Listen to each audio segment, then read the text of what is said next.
સંતોની વાણી અથવા સંતોનો સત્સંગ,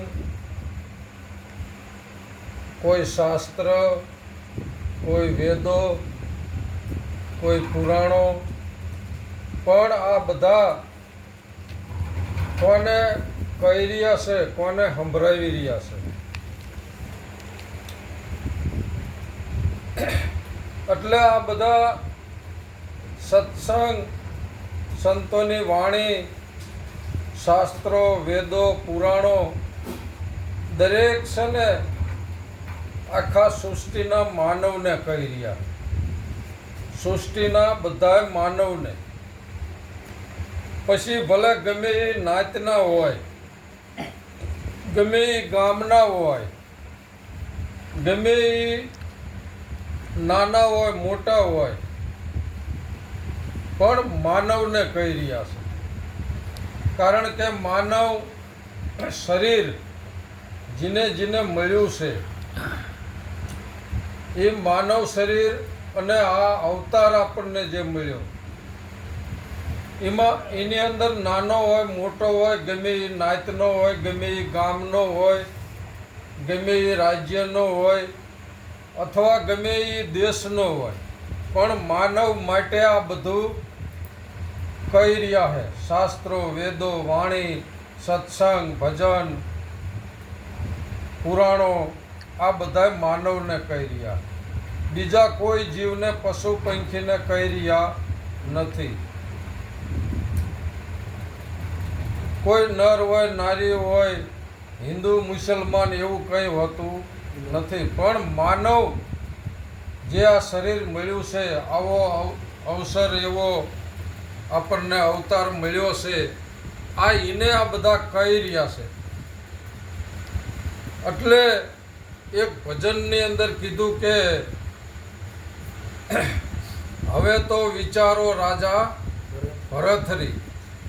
જુઓ, આગળના તમે ઇતિહાસ તપાસો તો રાજા રાજા એવી મહાન પરમાત્માની ભક્તિ કરી ગયા અને આ વાતને, વેદોને, શાસ્ત્રોને, પુરાણોને, સત્સંગને, ભજનને પોતાની અંદર એવી સમજણથી અને એવા પોતાની અંદર એવું ઉતાર્યું.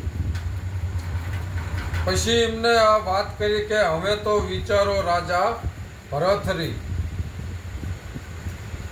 પછી એની અંદર એ ભજનની અંદર આવે છે કે 9 લાખ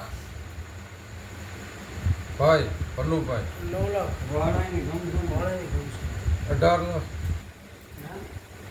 9 લાખ હાથી તારા આગળ જોડે 18 લાખ ઘોડાની. હા, 9 લાખ કે હાથી તારા આંગણ ઝૂલે અને 18 લાખ ઘોડાની ઘમસાણ્યું. જુઓ તો આવા રાજા તો કોણ થયા છે કે ભાઈ કૃષ્ણ ભગવાન જેવા હતા તોય આવા 9 લાખ હાથી ને હતા નહીં. ઘણા ઘણા રાજા થઈ ગયા પણ 9 લાખ હાથી એટલે 9 લાખ હાથી તો આખું રાજ્યમાં ન હોય.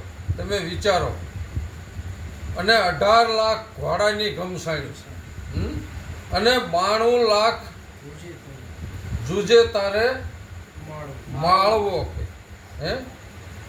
તો 92 લાખ એવો રાજાને, કોઈ એવો રાજા નથી કે 92 લાખ જુજે માળવો.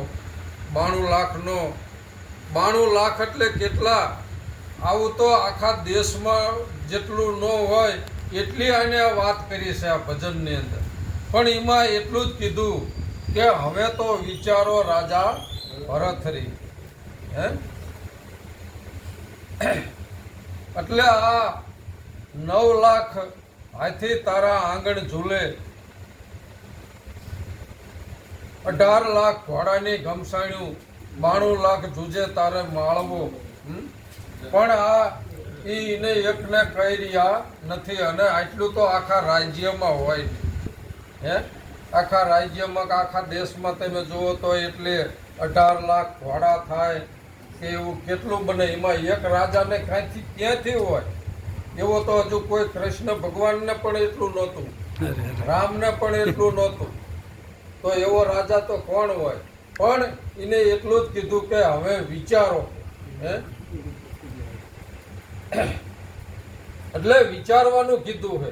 તો એ જે રાજા ભરથરીને વિચારવાનું કીધું ને એને નથી કીધું, આ દરેક માનવને પણ વિચારવાનું છે. કારણ કે આની અંદર શબ્દ ભેદ હોય, સંતોની વાણીમાં શાસ્ત્રમાં આવા ભેદ છુપાણેલા છે. કારણ કે કબીરની, ગોરખની, ભોજા ભગતના, સાબખા અનેક વાણીની અંદર એવા ગૂઢા અર્થ મૂક્યા છે કે એવી પડીકાવાળી વાતો કરી છે.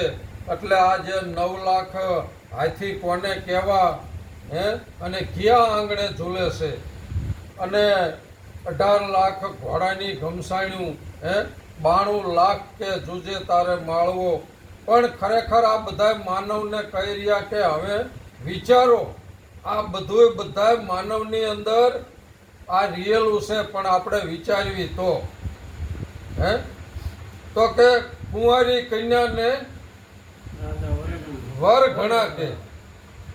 જુઓ, કુંવારી કન્યા હોય એને કે વર ઘણા, તો કુંવારી હોય તો એને વર સીના હોય, હે.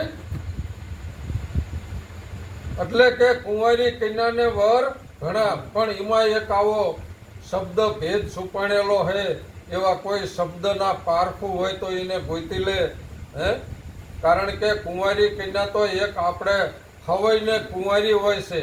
જ્યારે સદગુરુ પાસે જઈ અને સદગુરુનો કોઈ જુગતી મુક્તિ મેળવી, જુગતી મુક્તિનો પાઠ કરે અને સદગુરુનું જ્ઞાન જ્યારે આપણી અંદર ઉતરે તો આ પરિણેલી કન્યા થાય એવું છે.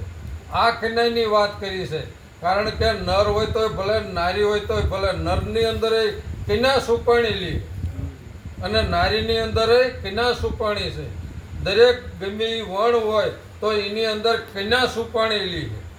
અરે નાનું હોય તોય પણ, મોટું હોય પણ એની અંદર એવી કુંવારી કન્યા સુપાણી છે. પણ એ કન્યાને ચારે વર ઘણા હોય કે એ સદગુરુ પાસે જઈ નથી ને ત્યાં સુધી એને દરેક જાતના નોખા નોખા વર હોય.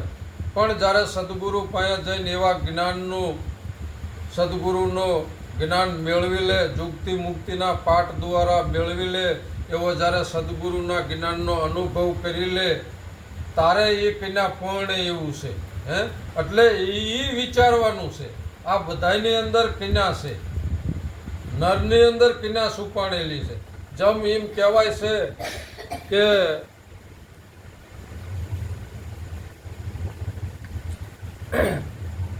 શંકર અને પાર્વતી બેયનું અડધું અડધું સ્વરૂપ જેમ બતાવ્યું છે, એમ દરેકની અંદર અડધું નરનું સ્વરૂપ છે, અડધું નારીનું સ્વરૂપ છે. નર હોય તોય ભલે, અથવા નારી હોય તોય ભલે, અથવા હિન્દુ હોય તોય ભલે, અથવા મુસલમાન, પારથી, ગમે તે હોય, ગમે તે હોય,